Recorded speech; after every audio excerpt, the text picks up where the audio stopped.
दोस्तों आप सभी का जीत आपकी स्टडी चैनल में स्वागत है। दोस्तों हम बात कर रहे थे बिहार पुलिस कांस्टेबल एग्ज़ाम 2023 के बारे में। दोस्तों जैसा कि आपको हमारी लगातार जीके जीएस और यहाँ पर क्लास मिल रही होगी जीके जीएस की, जिसमें हम आपको प्रत्येक टेस्ट सीरीज के अंतर्गत 30 आपको क्वेश्चन करवाए जाते हैं। तो आप सभी को यह टेस्ट सीरीज ज़रूर ज्वाइन करनी चाहिए, जिसमें आपको लगातार आपके एग्ज़ाम तक यानी सभी सिलेक्टेड पर्सन मिलने वाले हैं।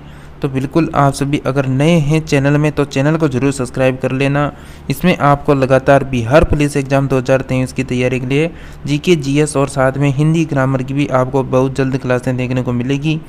तो हमारा टारगेट रहेगा यहाँ पर जीके और जीएस को ज़्यादा करने का, यानी जीके जीएस को ज़्यादा से ज़्यादा कवर करवाने का यहाँ पर हमारा टारगेट रहेगा, क्योंकि 65 से 70% आपके किसके आने वाले हैं, तो जीके जीएस के आने वाले हैं। तो बिल्कुल आज की क्लास को हम बिना किसी देरी के शुरू करते हैं फर्स्ट पर्सन से। और क्लास के एंड में ज़रूर बताया करें कि आपको यहाँ पर 30 में से कितने यहाँ पर सही किए। आपका फर्स्ट पर्सन है, निम्न में से कौन सी यानी सदिश मात्रा है, परिबल है, दबाव है, ऊर्जा है, कार्य है।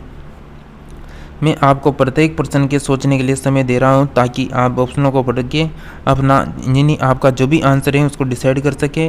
तो यहाँ पर निम्न में से कौन सी सदिश मात्रा है, क्या आंसर आने वाला है आप सभी का।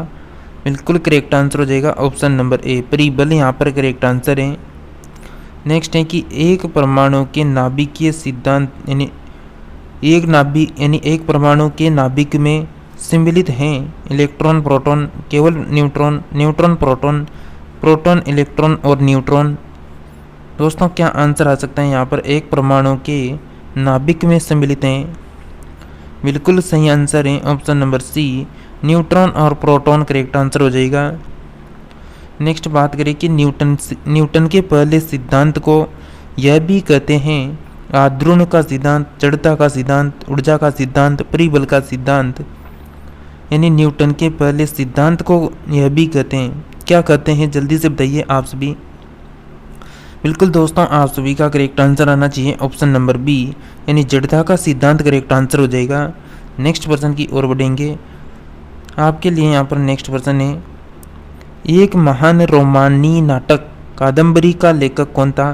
बाणभट्ट था, हर्षवर्धन था, भास्कर वर्धन था या फिर बिंदुसार था। दोस्तों क्या आंसर आने वाला है, एक महान रोमानी नाटक कादम्बरी जिसका लेखक कौन है। तो जल्दी से आप सभी यहाँ पर जवाब दीजिए, क्या आंसर आ सकता है आप सभी का। देखते हैं आप क्या यानी आपको क्या यहाँ पर कौन सा जवाब आ रहा है आपका। तो बिल्कुल आप सभी का यहाँ पर जैसा कि सही जवाब आ रहा है ऑप्शन नंबर यहाँ पर करेक्ट आंसर होगा ए, यानी बाणभट्ट करेक्ट आंसर हो जाएगा। जिसका लेखक है कादम्बरी का लेखक कौन हो जाएगा, बाणभट्ट हो जाएगा। तो चलिए नेक्स्ट पर्सन की बात करते हैं। आई और उपभोक्ता में किस प्रकार का संबंध है, प्रतिलोम संबंध है, प्रत्यक्ष संबंध है, आंशिक संबंध है या फिर कोई संबंध नहीं है। तो क्या आंसर आ सकता है यहाँ पर, आई और उपभोग में किस प्रकार का संबंध है। करेक्ट आंसर होगा ऑप्शन नंबर बी, प्रत्यक्ष संबंध यहाँ पर करेक्ट आंसर हो जाएगा। नेक्स्ट बात करें कि वयस्क मानव में रुधिर की सामान्य मात्रा होती है 1 लीटर, 3 लीटर, 5 लीटर या फिर 7 लीटर। यानी वयस्क मानव में रुधिर की सामान्यतः मात्रा क्या होती है, रक्त की कितनी मात्रा होती है यहाँ पर। बिल्कुल करेक्ट आंसर आना चाहिए आप सभी का यहाँ पर। बिल्कुल सिंपल सा पर्सन है यहाँ पर, करेक्ट आंसर हो जाएगा आप सभी का। बिल्कुल ऑप्शन नंबर सी, 5 लीटर होती है। नेक्स्ट पर्सन है, जैव ईंधन पर राष्ट्रीय नीति को लागू करने वाला पहला राज्य कौन सा है। हरियाणा, राजस्थान, केरल, मुंबई। यानी जैव ईंधन पर राष्ट्रीय नीति को लागू करने वाला पहला राज्य कौन सा है। बिल्कुल जल्दी से जवाब दीजिए दोस्तों, यहाँ पर आपका करेक्ट आंसर होगा option number B, Rajasthan correct answer है। मनुष्य के जीवन काल में कितने दांत 2 बार विकसित होते हैं, 12, 28, 20 या फिर 4। तो दोस्तों बिल्कुल मनुष्य के जीवन काल में कितने दांत ऐसे हैं जो 2 बार विकसित होते हैं। बिल्कुल करेक्ट आंसर है आप सभी का ऑप्शन नंबर सी, 20 दांत यहाँ पर करेक्ट आंसर हो जाएगा। नेक्स्ट प्रश्न है, वेल्डिंग में प्रयोग होने वाली गैस निम्न में से कौन सी होती है। जो वेल्डिंग करते हैं उसमें प्रयोग होने वाली जो गैस होती है वह निम्न में से कौन है। Oxygen, hydrogen, oxygen nitrogen, oxygen acetylene, hydrogen व एसिटिलीन। क्या आंसर आ सकता है दोस्तों? बिल्डिंग में प्रयोग की जाने वाली कौन सी गैस हो सकती है? बिल्कुल दोस्तों, आप सभी का करेक्ट आंसर हो जाएगा ऑप्शन नंबर सी, यानी ऑक्सीजन और एसिटिलीन यहाँ पर करेक्ट आंसर होगा। नेक्स्ट प्रश्न है आपके लिए, जब एक पत्थर को चांद की सतह से पृथ्वी पर लाया जाएगा तो क्या बदलाव होगा? इसका द्रव्यमान बदल जाएगा, इसका भार बदल जाएगा परंतु द्रव्यमान नहीं। भार और द्रव्यमान दोनों बदल जाएंगे या फिर न द्रव्यमान और नहीं भार बदलेगा? तो क्या आंसर होने वाला है इस प्रश्न का? बिल्कुल दोस्तों, जल्दी से यहाँ पर सही जवाब दीजिए और ध्यान से पढ़कर जवाब दीजिएगा। बिल्कुल फ्रेंड्स, यहाँ पर आपका करेक्ट आंसर होगा ऑप्शन नंबर यहाँ पर बी करेक्ट आंसर है। इसका भार बदल जाएगा परंतु द्रव्यमान क्या रहेगा? मतलब द्रव्यमान नहीं।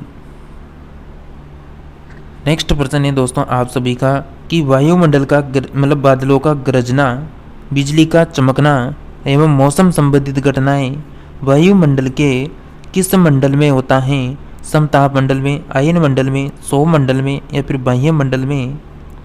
तो क्या आंसर आ सकता है दोस्तों? जैसा कि बरसात के दिनों में आपने देखा होगा कि बादल गरजते हैं, बिजली भी चमकती हैं और मौसम संबंधित जो घटनाएं भी होती हैं तो वह किस मंडल में होती हैं?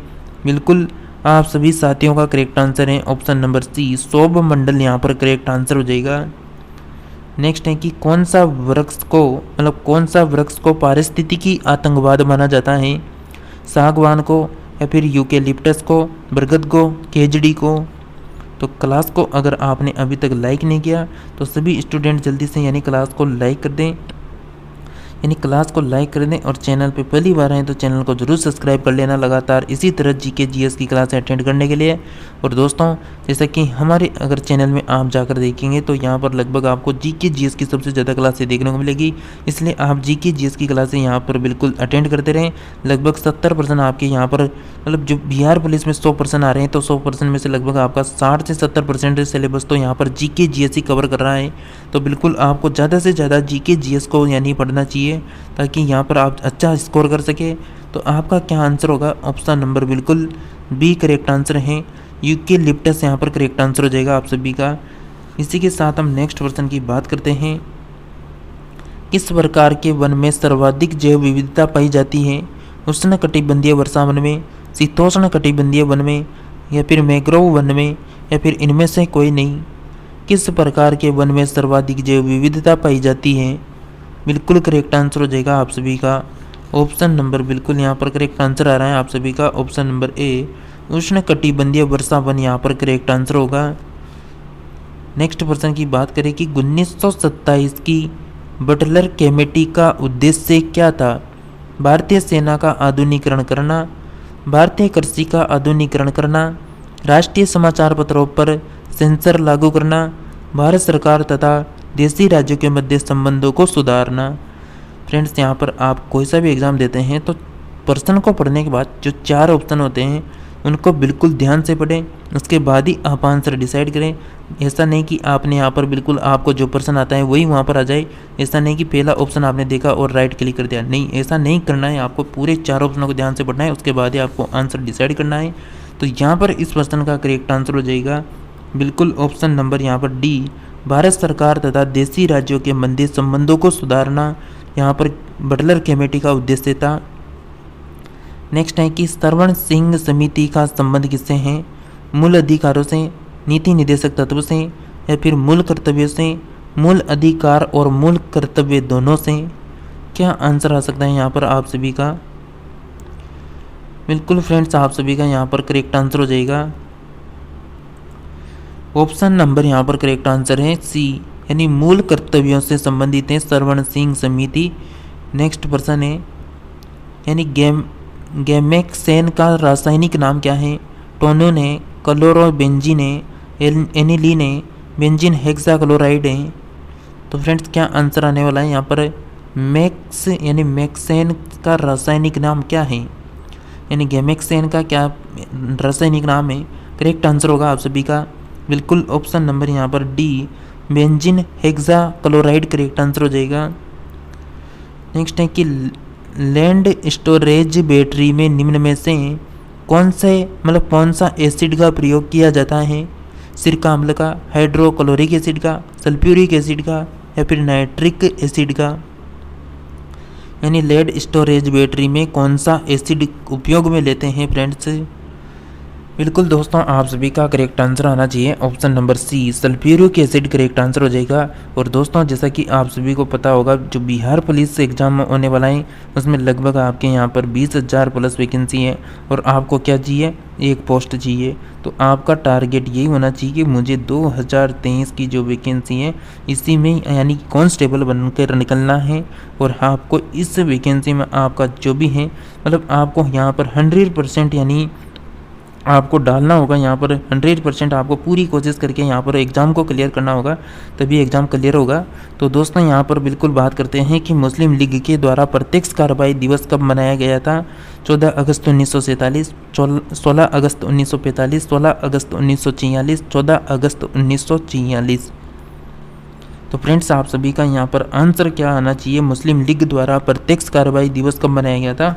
बिल्कुल करेक्ट आंसर हो जाएगा ऑप्शन नंबर सी, 16 अगस्त 1946 करेक्ट आंसर है।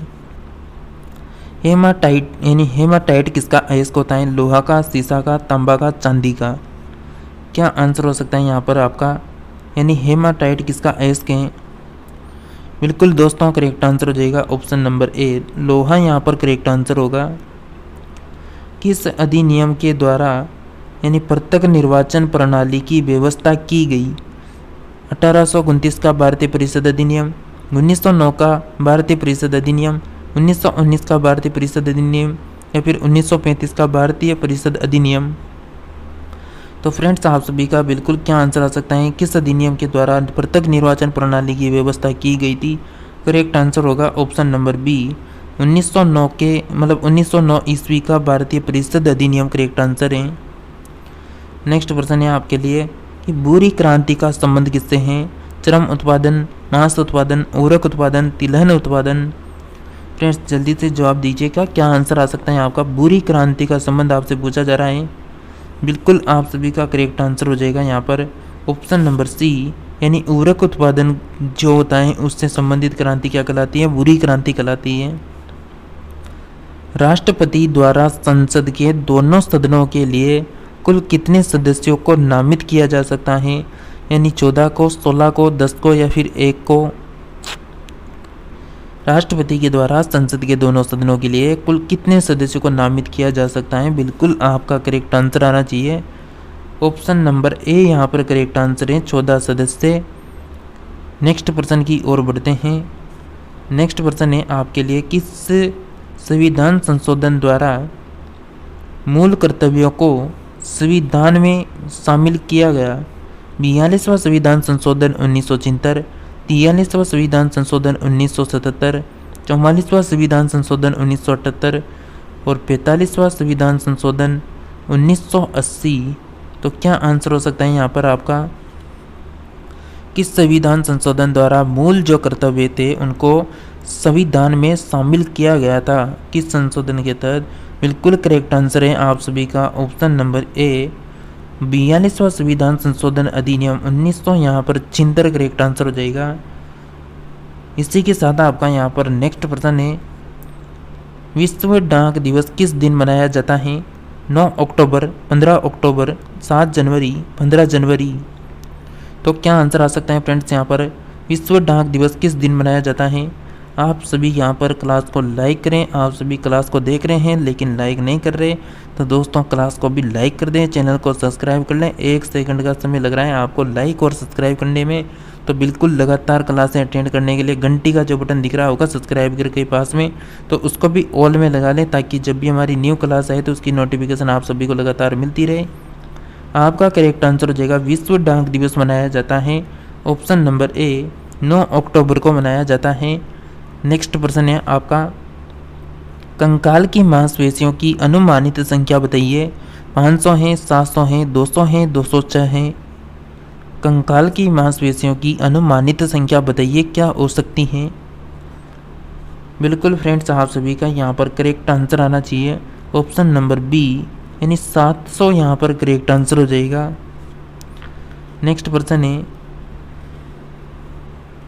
हाइड्रोजन को जलाने से क्या बनेगा? ऑक्सीजन, मिट्टी, राख, पानी।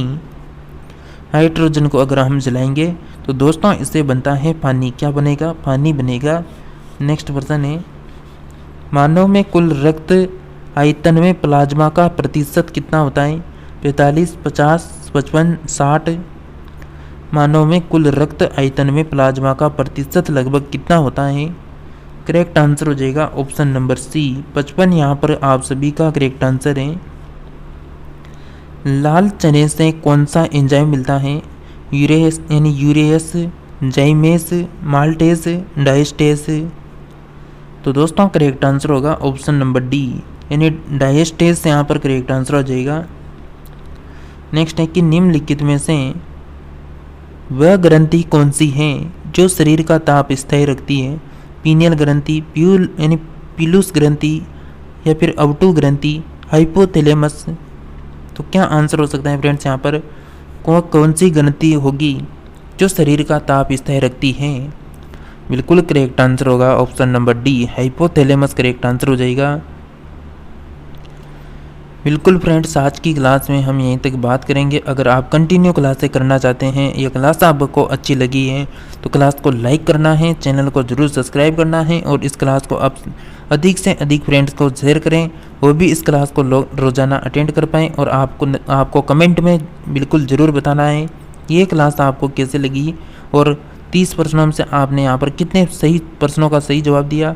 तो बिल्कुल दोस्तों, मिलते हैं नेक्स्ट क्लास में नेक्स्ट टॉपिक के साथ। तब तक आप सभी हमारे साथ लगातार जुड़े रहिए।